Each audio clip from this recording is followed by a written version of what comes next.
O episódio 1130 é diferente. Adaptando o capítulo 1096 do mangá, podemos ter certeza que o anime nunca foi tão ousado e completo em suas adaptações. No jogo do equilibrismo entre representar o mangá com cenas originais, mas que não desvirtuem o material fonte, o episódio 1130 parece ter encontrado o ponto ideal. Cada quadro, cada cena, cada emoção contida nesse capítulo vital para a história de One Piece esteve inteiramente presente. Um episódio que te leva ao máximo do hype, empolgação, arrepia com incríveis visuais e interpretações históricas na dublagem. Memórias de aventuras que não vivemos e um olhar a um passado distante, mas fundamental para a história do mundo. Hoje, vamos contar a história de Kuma, Ginny, Ivankov, vamos comentar alguns pontos técnicos das mentes por trás desse incrível episódio, falar da produção e também falar dessa adaptação incrível do capítulo 1096 e como o 1130 tá bom. Não chora ainda, segura o choro porque é capaz de a gente chorar junto de novo. Então, fala galera, Chapéu Espera aqui, eu sou o Derek, episódio 1130, que não tem um diretor japonês, tem uma diretora coreana, Ryun Eri, mandando muito na minha opinião, e muitos mais detalhes interessantes. Deixa o like, se inscreve, linkzinho na descrição. Voto no Bench, talvez um votinho hoje pra mim, por favor. Galera, vamos que vamos, tem mais delongas, Alanzito, chama a vinheta.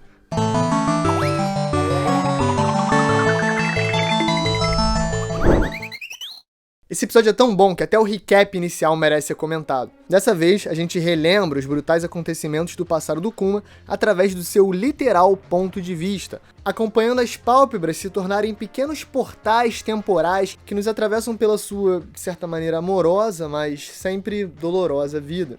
Eu gosto também da representação em preto e vermelho de God Valley. Fica graficamente interessante e, claro, se remete ao banho de sangue ocorrendo nessas terras. A gente tem mais dois takes de Hatinusso e do QG da Marinha que remetem a isso, dando uma identidade visual consistente pelo episódio, que na minha opinião também foi uma boa escolha. E logo de cara a primeira mudança, mas calma, apesar de já ter uma mudança no mangá, eu preciso dizer que esse episódio é mega fiel ao capítulo 1096.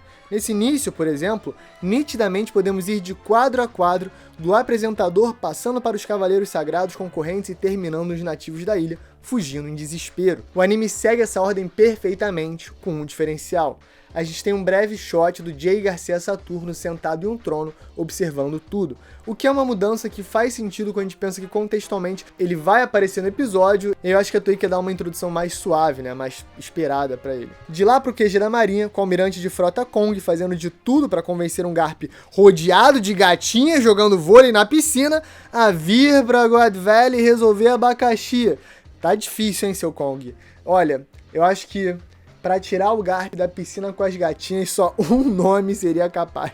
Eu adorei o traço mais fino dessa cena, dá até um tom mais leve e também deixa a expressão do Garp, que há 38 anos atrás estava no auge do seu poder, ainda mais jovial. Esse traço mais fino, que anima tão lindamente um coqueiro, funciona perfeitamente quando o herói da Marinha ouve que Roger vai estar envolvido. Ele pula da espreguiçadeira na hora em uma cena super expressiva que mostra que esse episódio está lotado de ação, mas também fez questão de gastar o máximo de tempo que podia com uma atuação, postura e performance no geral de cada personagem. Essas expressões fazem toda a diferença, e nesse episódio você vê que vários takes lembram muito o estilo característico de animação de uma lenda da indústria chamada Masami Mori. Aparentemente agora, ele que tem alguns animadores que são seus pupilos e que gostam de, entre aspas, copiar ou homenagear o mestre, a essa altura do campeonato, vê esses pupilos serem promovidos a grandes estrelas da Toei.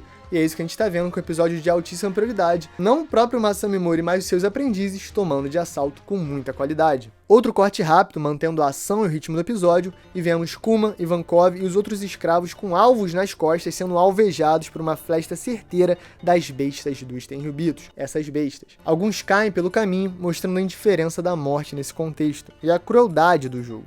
Mas um exemplo também que serve para fundamentar o discurso do Ivankov, que vem na próxima cena, fazendo aquela transição esperta que deixa o espectador engajado e consciente dos acontecimentos. E aí a gente entra num grande momento. O discurso de sobrevivência do Ivankov é um trabalho de mestre do seiyuu Mitsuo Iwata. E, aliado às cenas do massacre, como a gente vê no anime, a mensagem passada fica ainda mais clara. Ninguém vai escapar vivo, é realmente um extermínio. E aí lembra que eu falei que o roteiro engaja e tudo mais? Então, dali a gente vê o Garlin, né, matando mais um, o cara anuncia 100 mil pontos pro Garlin, ele é o GOAT. E claro, várias fangirls vendo a stream desses atos brutais de homicídio. A próxima cena é bem especial. A gente vê um Tritão agressivamente usando seus dentes de navalha para destroçar as correntes que prendem o Ivankov, o que já é extremamente simbólico por si só. Mas esse momento de, entre aspas, violência e liberdade já é acalentado por um elogio do Ivankov e um agradecimento todo fofo, todo constrangido do nosso Tritãozão. Uma união singela pelo sofrimento compartilhado. Muito legal o contraste, né, do monstro e do amigo, né, do carinho. O Oda, né, e o subtexto que a Toei pegou aí mandou muito bem. Agora, momento Jin é um gênio, revelando um plano irado para explanar para o mundo que os prêmios de God Valley são frutas poderosíssimas. E óbvio que a tripulação mais poderosa dos mares vai querer fruta do dragão, fruta do hormônio, fruta da patinha e o que mais for. Eu adorei a representação dos poderes em um desenho, mostrando também a imaginação infantil da Jinny, que essa altura também só tinha 13 anos de idade. Mas aí precisamos de uma isca e Bartolomeu Gold Kuma levanta a sua mão. Agora, gente, essa cena também é diferenciada. Por entre as palavras de coragem e poder do Kuma, da sua vontade de proteger os outros, de não querer que ninguém mais morra, por um breve segundo, vemos as memórias de sua família, da sua mãe e também do seu pai. É o suficiente, uma cena onde o crepitar do fogo e a empolgação de Ivankov são o suficiente para transmitir absolutamente tudo que a emoção pode carregar. O sorrisinho do Kuma e as palavras do Ivankov até me motivam e chega o grande momento. O hype absoluto começa, mas antes, aquela transição linda de comercial com o Bartolomeu como adulto e a Bonniezinha criança que aquece o coração. Antes do hype, a bandeira dos Piratas Rocks tremula na costa de God Valley. Galera, basicamente estamos vendo ao vivo uma procissão de piratas fodas e lendários. Cada um tendo seu momento, a sua frase e o seu hype. Cara, o que dizer da dublagem do Shebeck? Aquela voz brutal, áspera, poderosa, imperativa. Isso é Rocks de Shebeck. E aí o jovem Barba Branca já retruca, ele também é cheio de Haki do Rei na voz, enquanto a Gloriosa e a Astúcia se bicam ali rapidamente, Chique já puxa pro seu lado a pegada sanguinária pelos tesouros, até que a Big Mom, cara, eu sou grande fã da Big Mom, pra mim ela chega cheia de pompa, a Gold, que tem a melhor frase, ela fala, eu quero as duas frutas pra mim, isso é ser pirata. Porque o Kaido, né, adolescentezinho ali meio bobo, fala, pô Lili, mas você já é frutada. Esquece, Kaido. Talvez sobre aí alguma frutinha pra tu, né, lógico. Agora, adoro o Capitão John, bêbado e ganancioso, ébrio habitual, absurdo, lendário, brabo. E aí também a gente tem que dizer, né, a cena de cada um aparecendo e montando o quadro, plau, plau, plau, ficou muito irado, justamente para transmitir como é realmente essa tripulação caótica, egoísta, desrespeitosa e simplesmente poderosa demais. Aura, é muita aura que eles emanam, é tanto poder que obviamente não ia dar bom. Eu acho que essa é a história mais nítida dos Piratas Rocks, nunca ia dar certo, mas uma pegada bem Barba Negra, uma galera super poderosa que tá ali convivendo, né? Acho que o Barba Negra soube formular melhor a tripulação dele, porque tem uma lealdade ali um pouquinho maior. Os Piratas Rocks, você vê que a qualquer momento ali, um pode estar no pescoço do outro. E isso é muito irado. E aí, de novo, do mesmo jeito que a gente teve lá God Valley, QG da Marinha e Ratinoso, a gente tem espelhado de novo os diferentes grupos de poder que vão operar em God Valley. Depois do hype dos Rocks, vem o hype do Oro Jackson e os Piratas do Roger e também.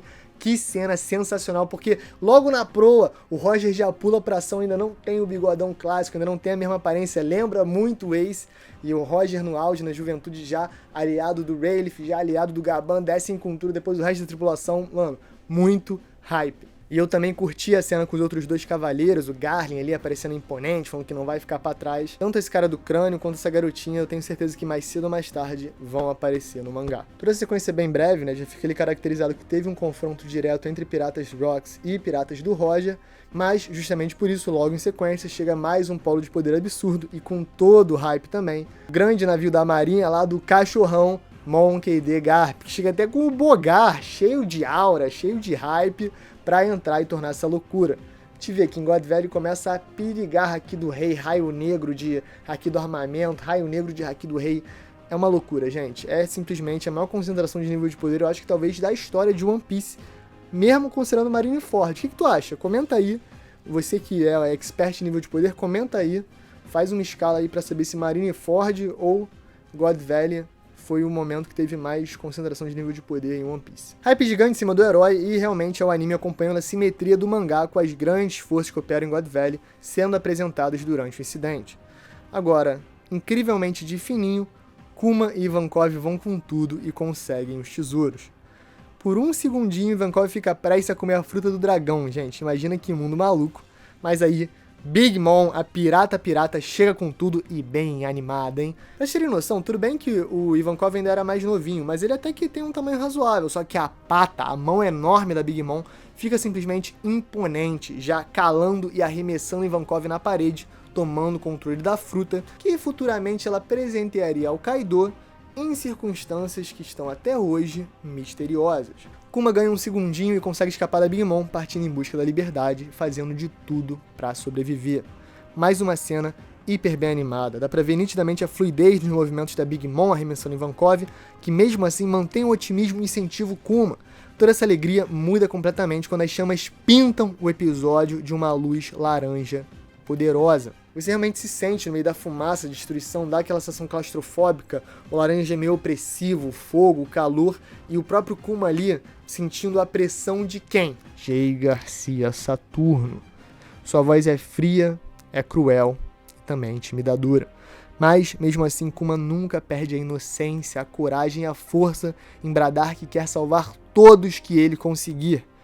Justamente, o motivo de sua vida ser um crime para o Gorosei e o governo mundial. Mais uma transição, estamos de volta no reino de Sorbet. Kuma, Jean e Ivankov se recuperam na igreja, enquanto descobrimos que Morgan's Big News manipulou as notícias só para falar dos feitos heróicos do Garp. O choro da Jean emocionada é muito lindo, mas eu acho que o foco na cena é em outro detalhe maravilhoso. As palavras do Ivankov, a sua convicção intitulando as mãos de Kuma de As Mãos da Libertação, enquanto ele delicadamente sai do gesto de reza para observar suas próprias palmas, adornadas agora pelas características da fruta da patinha, simplesmente jogando o espectador no chão.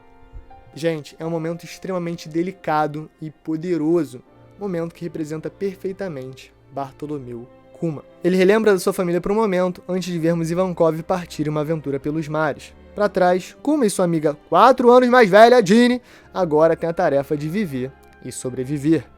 Kuma é forte, pode trabalhar com o machado com tranquilidade, e com a natureza alegre e tranquila dos dois, que sobreviveram a tantas dificuldades, todo momento de felicidade e paz parece mais que merecido. Parece tudo que eles deveriam fazer pelo resto da vida. No fim do dia, depois de vender a lenha, eles se encontram com 2 pivetes que acham que o Kuma tá mentindo a sua idade, mas tudo bem, né? 9 anos e 3 metros de altura é duro de acreditar. Imagina o pobre Victor Wembanyama, ninguém ia acreditar que com 9 anos de idade eles já tinham 1,93, mas um homem é um alien. Independente, não justifica que as pestes acabam tacando pedra no Kuma, o que isso justifica a porrada que a Jean dá nos dois. Mas claro, o sempre gentil, sempre amoroso Kuma cura os dois com a sua fruta da patinha, levando a dor embora. Eles ficam tão felizes que viram amigos instantâneos, assim como as crianças têm que ser, partindo para casa cantando o nome do Kuma, Kuma-ti, com a musiquinha toda animada. De volta na igreja, a cena final e a cena que destrói todo mundo. A duplinha jantando em paz. Eles comem felizes, Kuma sempre com um sorrisinho no rosto e alimentando gentilmente a sua amiga. Os dias passam, eles comem diferentes pratos, diferentes maneiras, mas sempre alegres, felizes. Até que uma noite, Jean pergunta com quantos anos Kuma foi escravizado. Ele responde, aos 4. Jean alegremente confirma que também foi escravizado aos 4 anos de idade. Eu também. Kuma não entende tão bem. Mas, ao ouvir a voz da sua amiga, repetindo a mesma frase, indo de alegre para trêmula, para chorosa, ele lembra os traumas, a dor. Sua família, sua tortura. Nada realmente fica no passado. A gente acaba carregando eternamente. Vivemos memórias felizes do que poderia ser, mas a gente não pode esquecer, o Kuma só tem 9 anos de idade. É só uma criança. Ele vê a sua amiga chorar, e ele não aguenta, e chora. Tudo bem chorar. A trilha original, com acordes alongados e melancólicos, nos jogam sutilmente para as estrelas. Eles podem chorar, e agora a gente também.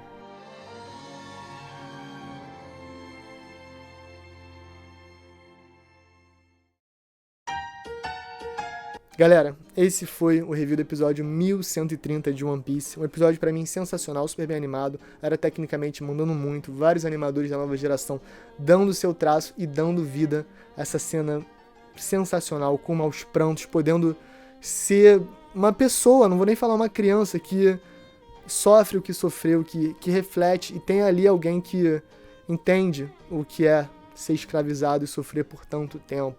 Perder a família, ser abandonado, ser torturado. Essa correspondência entre o Kuma e a Jinny é mágica e é uma das chamas que move todo o flashback. E esse início foi muito bem feito. Estou extremamente otimista para o futuro dessa adaptação. Então, galera, deixa o like, se inscreve, essa moral pra gente, linkzinho na descrição. Comenta alguma coisa, um beijo, um queijo. Alanzito, você é lendo a edição, muito obrigado e valeu!